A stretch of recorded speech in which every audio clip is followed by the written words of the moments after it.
नमस्कार. जनता दरबारामध्ये आपणा सगळ्यांचं हार्दिक स्वागत. मंडळी, आपण सारेजण कसे आहात? मुद्दाम प्रश्न विचारला कारण उष्णतेची काहिली सर्वदूर होत आहे आणि त्याचमुळे आपण सगळेजण तहानेने व्याकुळ सुद्धा होत आहोत. तेव्हा साऱ्यांनी भरपूर पाणी प्या, स्वतःचं आरोग्य सांभाळा आणि जसजशी ही उष्णता वाढते ना तसतसं आपण सावलीच्या शोधामध्ये आहोत आणि त्याचमुळे आपण सगळेजण झाडांच्या शोधामध्ये आहोत. पण त्याबरोबरच आपण झाडं लावतो आहोत का, हाही विचार करण्याची गरज आहे. तेव्हा लगेचच आपण कामाला लागूया. प्रत्येक जणांनी एखादं तरी झाड लावूया, निदान आपल्या पुढच्या ज्या पिढ्या आहेत ना त्यांना तरी सावली मिळेल. जनता दरबारच्या माध्यमातून आपण हे सातत्याने सांगत असतो की प्रत्येक पिढी ही पुढच्या पिढीसाठी जगत असते. त्याच अनुषंगाने आता आपण जनता दरबारकडे वळूया. जनता दरबारमधला मागचा एपिसोड आपल्याला सगळ्यांना खूप आवडला. तसा प्रतिसाद तुम्ही आम्हाला दिलात त्याबद्दल अनेक अनेक धन्यवाद. मागच्या भागामध्ये आपण गडचिरोली पॅटर्न नेमका काय आहे हे आपण जाणून घेतलं होतं. गडचिरोली जिल्ह्याची ओळख बदलवणारा आणि खूप सकारात्मक असाच मागचा भाग होता. तुम्ही किती छान दाखवलं, आम्हाला माहिती नव्हतं असंही अनेकांनी सांगितलं. तरी मंडळी, आम्ही उष्णतेच्या प्रकोपातली सृष्टी दाखवली होती. पावसाळा आणि थंडीमध्ये इथल्या निसर्गाला खूप बहर येतो, तेव्हाही आपण गडचिरोलीला जाऊच. त्यातही तिथल्या शासकीय यंत्रणेनं समरसून जे काम उभं केलेलं आहे तेही आपण बघितलं आणि विकास किंवा डेव्हलपमेंटला कुणीही अडवत नाही हे सत्य आपण अनुभवलं. आणि विकास झाला तरच आर्थिक स्थिती सुधारेल आणि मग हा वंचित वर्ग समाजाच्या मुख्य प्रवाहात येईल. हे सगळे इथे घडायला लागलेले, त्याची सत्यस्थिती आपण मागच्या भागामध्ये जाणून घेतली. या पुढच्या भागामध्येही आपण गडचिरोलीमधली निरनिराळी विकास कामं काय झालेली आहेत हेही जाणून घेणार आहोत. गडचिरोली पॅटर्न काय आहे ते आपण जाणून घेणार आहोत. पण त्यासाठी तुम्ही सगळ्यांनी जास्तीत जास्त संख्येने जनता दरबारमध्ये सामील व्हायला पाहिजे. त्यासाठीच तुमचा आमचा सर्वांचा जनता दरबार.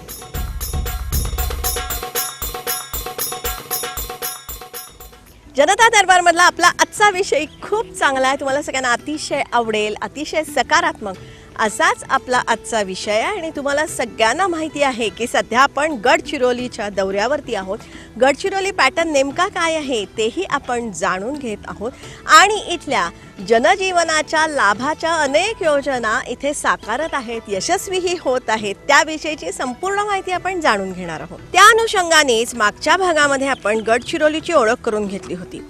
पूर्णपणे जंगलांनी वेढलेला असाच हा जिल्हा आहे. त्यात इथले भूस्तर पाहिले ना तर ते रूपांतरित खडक असून त्यात पाणी झिरपण्याची क्षमता कमी आहे. परिणामी इथे पडलेला सगळा पाऊस वाहून जातो. तो अडवण्याचं काम आता इथे सुरू आहे. त्यातही इथे जमिनीत पाण्याचा मुबलक साठा आहे आणि ज्याचा भरपूर वापर करा असं सांगायला लागतंय. इतर जिल्ह्यामध्ये जर आपण विचार जर केला तर तिथे पाणी काटकसरीनं कसं वापरावं हे सांगावं लागतं. इथे पाण्याचा वापर करा म्हणून सांगावं लागतं. इथली परिस्थिती अशी नाही. पण आता जर का जास्त उपसा झाला तर मग नाही, तर पण त्याला खूप वेळ जाणार आहे मॅडम याच्यामध्ये बेसिकली. कारण याच्यामध्ये ह्या कालावधी साधारणतः 10 ते 15 वर्षाचा कालावधी जाईल. अच्छा, तोपर्यंत तरी काही प्रॉब्लेम येणार नाही. पाण्याचं दुर्भिक्ष, पाण्याची टंचाई, पाण्याचा काटकसरीने वापर करा, ह्या साऱ्या पार्श्वभूमीवरती अतिशय वेगळं सकारात्मक दृश्य आपल्याला बघायला मिळालं गडचिरोलीमध्ये. पूर्णपणे पावसावर अवलंबून असलेल्या ह्या शेतीसाठी संरक्षित पाणी देण्याच्या उद्देशानं इथे 11,000 विहिरींची योजना राबवण्यात येत आहे. पूर्व विदर्भातले 5 जिल्हे आम्ही घेऊन त्याच्यामध्ये 11,000 विहिरी अहिल्याबाई धडक सिंचन योजनेखाली आम्ही दिल्या. त्या संपूर्ण अनुदानित विहिरी आहेत. त्याच्यामध्ये विशेष आम्ही लक्ष दिलं की जे गडचिरोली जिल्हा आहे, हा गडचिरोली जिल्हा तसं इतर राज्यांच्या बॉर्डरवर आहे. इथं खूप पाऊस पडतो. जवळपास 1700 ते 1800 मिलीमीटर इथे दरवर्षी पाऊस पडतो. खूप पाऊस असतो आणि तो पाऊस संबंध नद्या या आंध्रामध्ये, तेलंगणामध्ये, इतर राज्यामध्ये वाहून जातात. आणि म्हणून तिथे आम्ही विचार केला, जर गडचिरोलीसारख्या भागाचा विकास करायचा असेल तर कृषी आधारित आपण योजना केली पाहिजे. आणि म्हणून ही धडक योजना आम्ही सुरुवात केली. 11,000 विहिरी पूर्व विदर्भाला दिले. त्या 11,000मधनं जवळपास 4,500 म्हणजे जवळपास 50% या आम्ही गडचिरोलीमध्ये दिल्या. ह्या 11,000 विहीर आम्ही 11 महिन्यामध्ये करून दाखवणार आहे.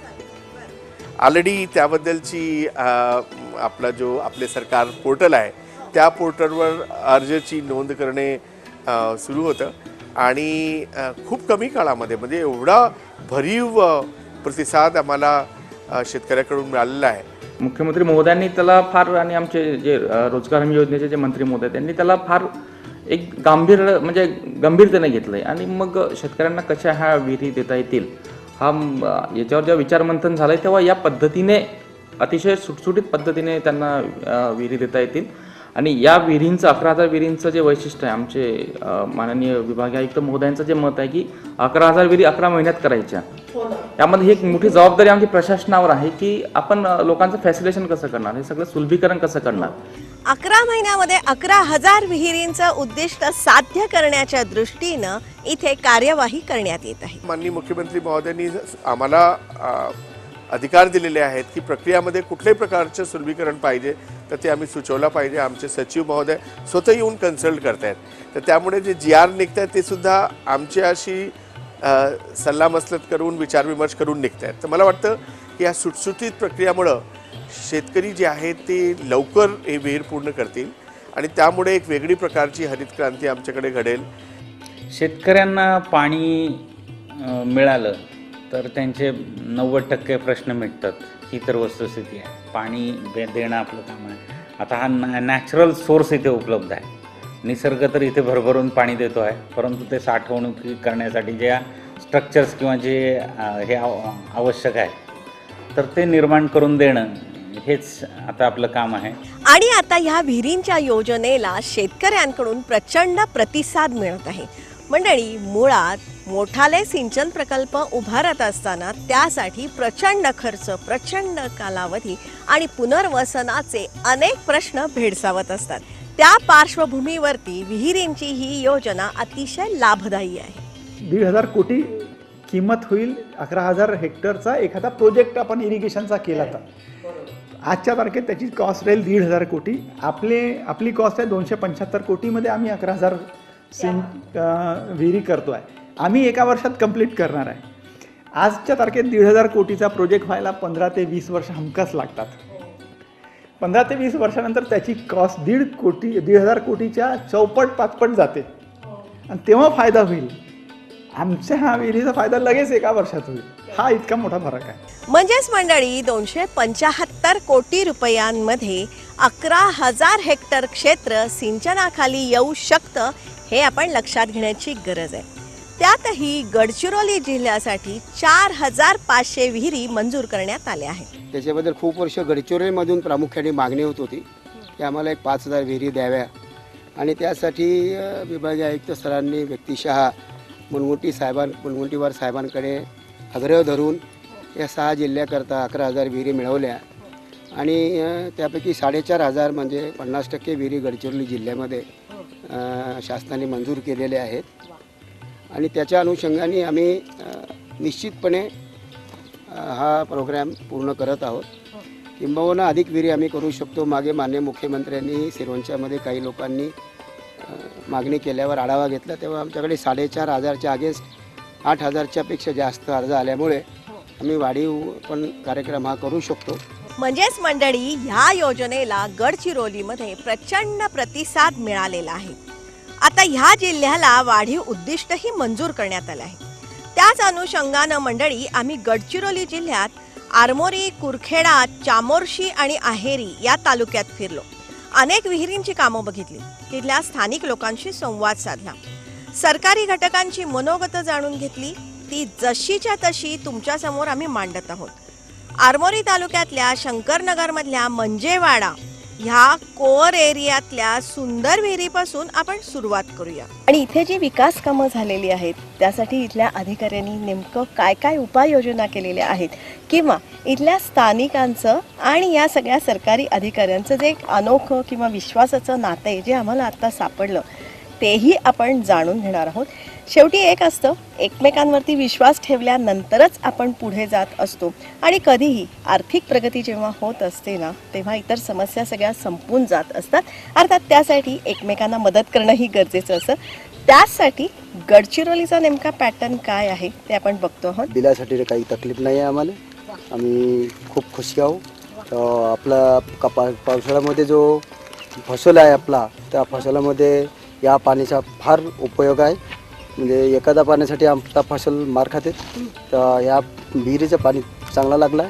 त्या चांगल्या पाणीमध्ये आम्ही कास्तकारीमध्ये आम्ही फारच उपकार झाला आहे. आणि आता फसल लावण्यासाठी आम्हाला फारच उपकार होईल. पूर्वी आम्ही पावसावर एकच पीक घ्यायचो आणि पावसाने जर का ओढ दिली तर आमची ही सगळी पिकं करपून जायची. पण आता मात्र सरकारने आम्हाला विहिरी दिल्यामुळे आमच्या शेतीला संरक्षित पाणी मिळणार आहे, अशीच भावना सर्वांनी व्यक्त केली. मंडळी, गडचिरोलीमध्ये बंगाली लोकांचं प्रमाण जास्त आहे. शंकरनगरमधल्या या लाभार्थ्यांच्या भावना ऐका. आज कोणी नाही कोणा आम्हाला भारी येते. मी काय केलं होतं, अर्ज आपल्याला ऑनलाईन हे केलेला होता, टाकलेला होता. त्यानुसार त्यांची विहीर आपण मंजूर केली आणि मंजूर झाल्यानंतर त्याला रीतसरप्रमाणे आपल्या जिल्हाधिकाऱ्यांची मंजुरी वगैरे घेऊन आपण त्यांच्या विहिरीचं काम आता 1 महिन्याच्या आधी आपण चालू केलेलं आहे. आणि त्यांनी पोकलँडद्वारे विहिरीचं काम केलेलं आहे. सरकारनं चांगलं केलं, खूप चांगला केलं. नंतर चांगला केलं ना, आता विहीर देत आहे तर खूप चांगला झाला, खूप फायदा झाला, खूप फायदा झाला. असं बनियानाचं शर्ट लागणार आहे ना आता. म्हणजे तात्पर्य म्हणजे त्यांची परिस्थिती खूपच सुधारणार आहे आता. म्हणजे ते काय आता जे पडीत शेत आहे त्यांचा उपयोग घेणार आहे की नाही. पावसाळीमध्ये हा जडण मरत होता. पाणी नाही तर धान खूपच फायदा होणार आहे. या विहिरीच्या पाण्यामुळे आम्ही आता दुबार तिबार पिकं घेऊ शकतो, भाजीपाला करू शकतो, कारल्याची लागवड करू शकतो, असं या आरमोरी तालुक्यातल्या लाभार्थ्यांनी सांगितलं. साहेब येऊन सांगितले होते असं असं करायचं म्हणून, त्यांच्या सल्ल्यानुसार केलं आपण. वा. आणि किती दिवसात झाली तुम्हाला मंजुरी? किती दिवसात मिळाली विहिरीची? तुम्ही अर्ज केल्यानंतर किती दिवसात तुम्हाला? 1-1.5 महिन्यात मिळाली. बरं. आणि हे खोदकाम कधी चालू केलं तुम्ही? आता जवळपास 20 दिवस झाले. आणि ते हे चढायला लागलं का? मशीन मिळालं सहज? हो मिळालं. बरं. आणि पाणी कधी किती फुटाला लागलं? पाणी 30 फुटात आता खोदकाम केलं की पाणी व्हायला लागलं. वा. आणि तुमच्याकडे आधी विहीर नव्हती ना? नाही मॅडम. का नाही? तुम्ही करू शकत नव्हतात का? नाही मॅडम. मग तेव्हा तुम्ही पिकं कुठली कुठली घेत होता?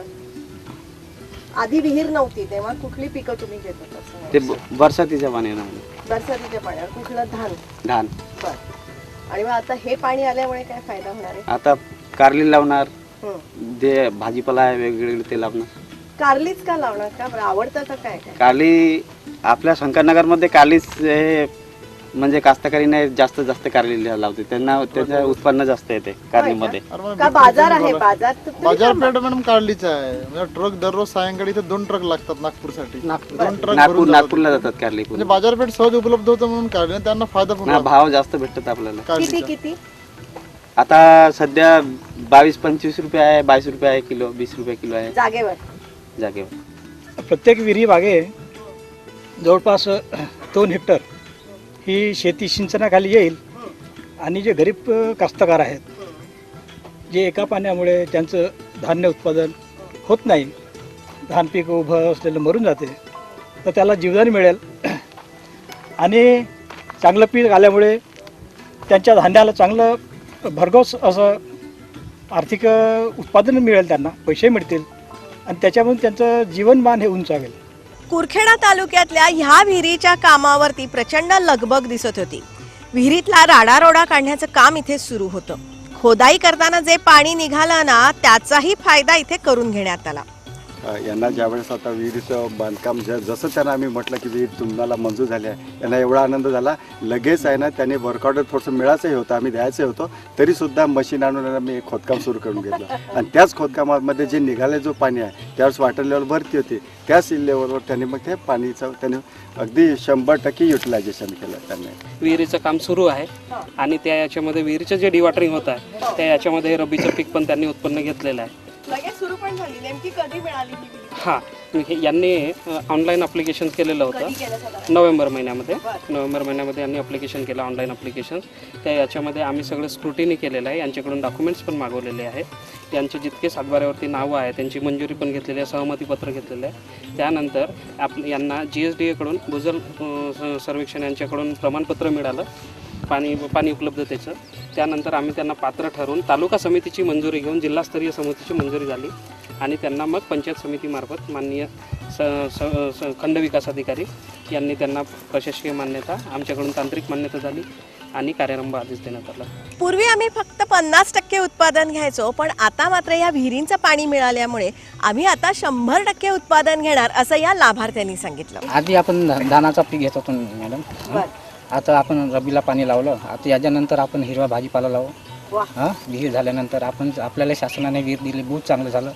आता आपण 50% विकून घेत होतो, आता याच्यानंतर आपण 100% बोर वगैरे विहीर वगैरे झाल्यावर घेऊ. चामोर्शी तालुक्यातल्या फोकुर्डी गावातल्या ह्या विहिरीचं काम ही प्रगतीपथावर आहे. बांधकाम जवळपास 16 फूट झालेलं आहे. 10 फूट 30 फुटामध्ये 10 फुटात पाणी आहे. वा, म्हणजे 20 फुटालाच पाणी लागलं का? 20 फुटावर ॲव्हरेज डेप्थ 20 फुटावरच आहे या भागामध्ये आपल्याकडे.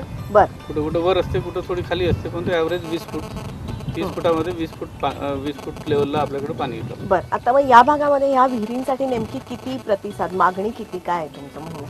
आपल्या या भागामध्ये चामोर्शी तालुक्याला 485 विहिरीचं टार्गेट होतं. 865 लोकांचे अर्ज पात्र झालेले आहेत. मग आता काय करणार?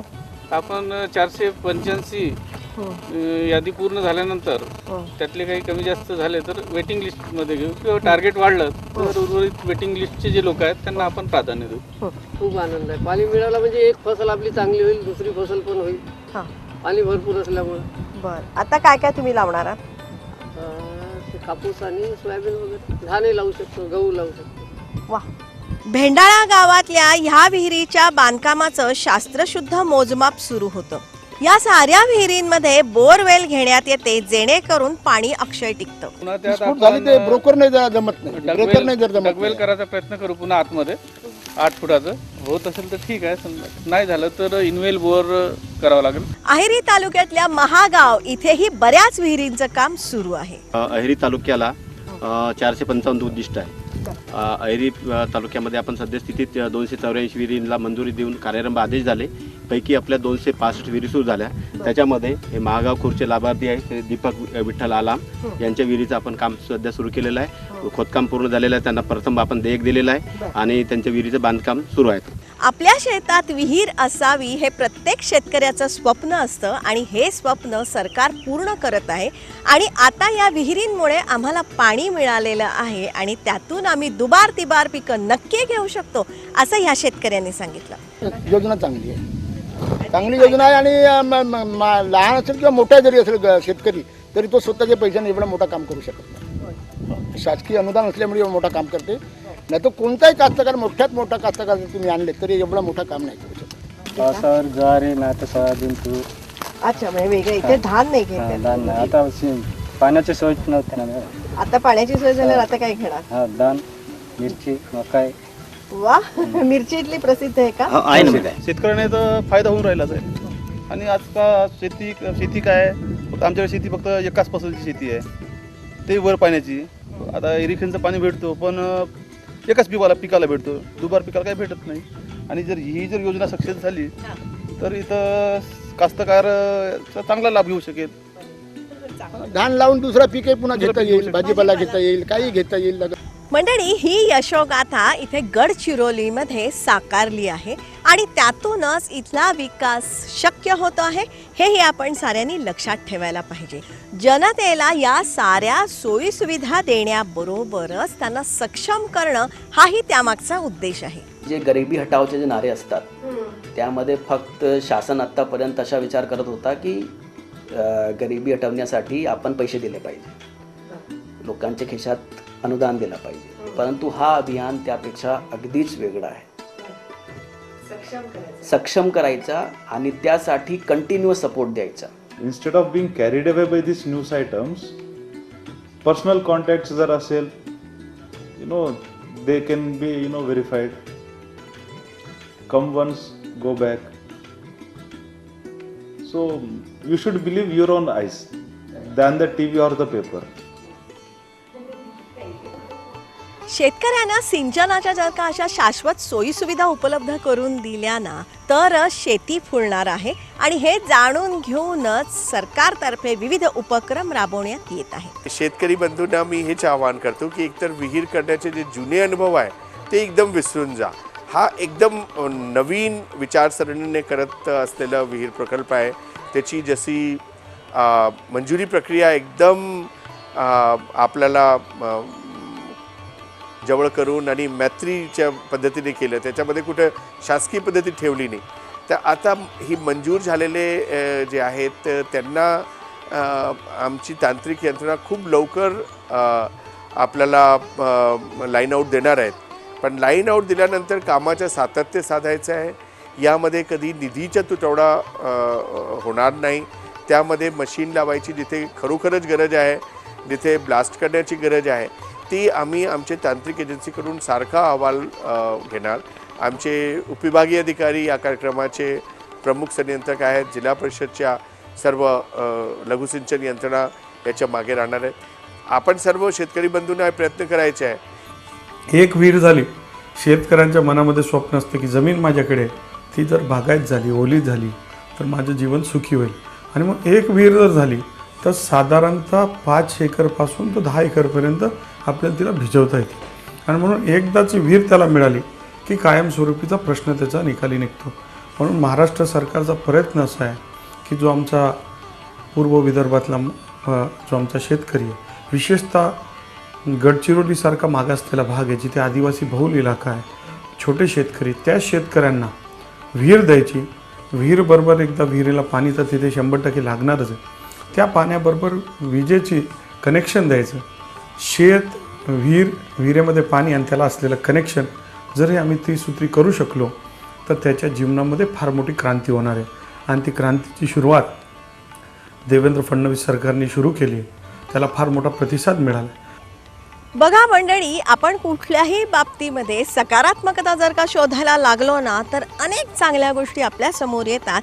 आणि गडचिरोली हे त्याचं उत्तम उदाहरण आहे. हे आम्ही वारंवार आपल्या समोर आणत आहोत. दुर्गम भागातही इथे सरकारी यंत्रणा पोचलेली आहे. त्यातूनच इथे निरनिराळी विकास कामं साकारत आहेत, ज्याचा फायदाही होत आहे. ही वस्तुस्थिती बघा आणि आपल्या मनातले पूर्वग्रह संपवा. यापुढच्या भागातही आपण गडचिरोलीच्या सौंदर्याबरोबरच संस्कृती, वारसा आणि यशोगाथाही जाणून घेणार आहोत. त्याच अनुषंगाने गडचिरोलीमधल्या विहिरींच्या विकासाबाबतची माहिती देणारा आपला हा आजचा एपिसोड आपल्याला कसा वाटला हे तुम्ही जरूर आम्हाला कळवा. त्यासाठी आमचे संपर्काचे वेगवेगळे पत्ते आहेत, ते तुम्ही जाणून घ्या. आमचा ईमेल ID आहे janatadarbar@yahoo.in. आमची वेबसाईट आहे, आमच्या वेबसाईटचा ॲड्रेस आहे www.janatadarbar.org. हे जाणून घ्या आणि आमच्या वेबसाईटलाही तुम्ही नक्की भेट द्या. मंडळी, तुम्हाला आत्तापर्यंत सगळ्यांना माहिती झालेलं आहे की जनता दरबारचं फेसबुकवरती एक स्वतंत्र पेज आहे. या पेजवरती आम्ही खूप सारी माहिती दिलेली असते. म्हणजे नेमका कुठल्या दिवशी कुठला एपिसोड आम्ही दाखवणार आहोत त्याची आगाऊ सूचना या पेजवरती दिलेली आहे. किंवा आमची निरनिराळी प्रकाशनं असतील, CD, पुस्तकं, याबाबतची सगळी माहिती या पेजवरती आम्ही दिलेली आहे. आणि तुमच्याकडे काही सूचना, माहिती असेल तर ती तुम्ही या पेजद्वारे आमच्यापर्यंत नक्कीच देऊ शकता. जनता दरबारचा एक पॉझिटिव्ह ग्रुप आपण फेसबुकवरती तयार केलेला आहे. तो जर का तुम्हाला जॉईन करायचा असेल तर फेसबुकवरती जा, तो ग्रुप तुम्ही ओपन करा आणि मग तशा प्रकारची रिक्वेस्ट तुम्ही नक्कीच पाठवा. आत्तापर्यंत जनता दरबारमधले हे जे सगळे एपिसोड झालेले आहेत ना, हे तुम्ही वारंवार अभ्यासा, याची माहिती उपयोगात आणा. आणि यासाठी तुम्हाला वारंवार हे बघायला लागतील म्हणून यूट्यूबवरती जनता दरबारचं स्वतंत्र चॅनल आपण तयार केलेलं आहे. त्याचा ॲड्रेस आहे janatadarbar.jd चॅनल. असं तुम्ही टाईप करा आणि तुम्हाला आवडणाऱ्या एपिसोडचा आनंद यूट्यूबवरून तुम्ही जनता दरबारमधून नक्कीच घेऊ शकता. लक्षात ठेवा, चांगल्यातून नेहमी चांगलंच घडतं ह्या विचाराने प्रेरित झालेला हा आपल्या सगळ्यांचा कार्यक्रम. त्यासाठी दर सोमवारी संध्याकाळी 7:30 वाजता सह्याद्री वाहिनीवरून जनता दरबारमध्ये आपण भेटतच असतो. पुन्हा प्रक्षेपण किंवा रिपीट टेलिकास्ट असतं दर शनिवारी सकाळी 8 वाजता सह्याद्री वाहिनीवरून जनता दरबारमध्ये. जनता दरबारमधली ही जी माहिती आहे ना, ही अत्यंत उपयोगाची आहे, विश्वासार्ह आहे, वैविध्यपूर्ण आहे. मात्र ही माहिती जास्तीत जास्त लोकांपर्यंत पोचायला पाहिजे.